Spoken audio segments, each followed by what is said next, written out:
हित परित हिताई मिताई जात छोड़ देला।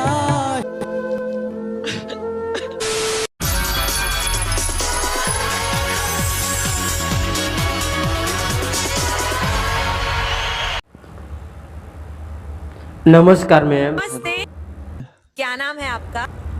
मैम हमारा नाम है स्मार्टी सोनू है। अच्छा, हम आइल बानी लखीपुर से। लखीमपुर कहाँ है? जी मैम, लखीपुर बिहार के सिवान जिला में पड़ेला।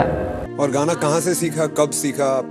ना सर, हम मैजिक सीखे के तो बहुत कोशिश कैनी, लेकिन केहू हमरा के सिखावल ना। क्यों ऐसा?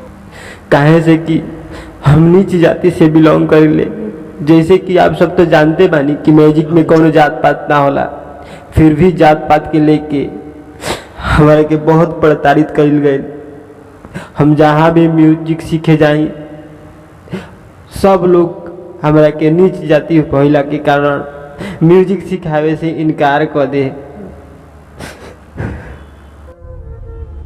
जाति धर्म के नाम पर आज भी हमारे समाज में कुछ लोगों को उपेक्षित किया जाता है, जो कि हमारे इस विकसित समाज का एक कड़वा सच है। और इंडियन आइडल ऐसी मानसिकता का विरोध करता है। ऐसा गाओ कि दुनिया याद रखे और घबराना नहीं। शुरू हो जाओ। गजब गजब के लोग बा जग में, स्वार्थ भइल समाज हो। दुख में कहाँ बा केहू संगतिया।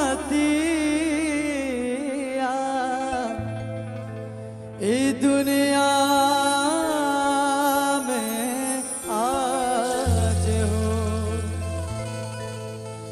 हित परित हिताई मिताई जात छोड़ देला। हित परित हिताई मिताई जात छोड़ देला।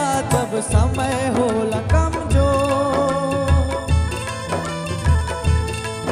जब समय होला कमजोर तो हर केहू साथ छोड़ देला। जब समय होला कमजोर तो हर कोई साथ छोड़ देला। एक्स्ट्रॉर्डिनरी। जब भी ये गाना कोई गाता है तो मुझे मेरे भाई की याद आ जाती है।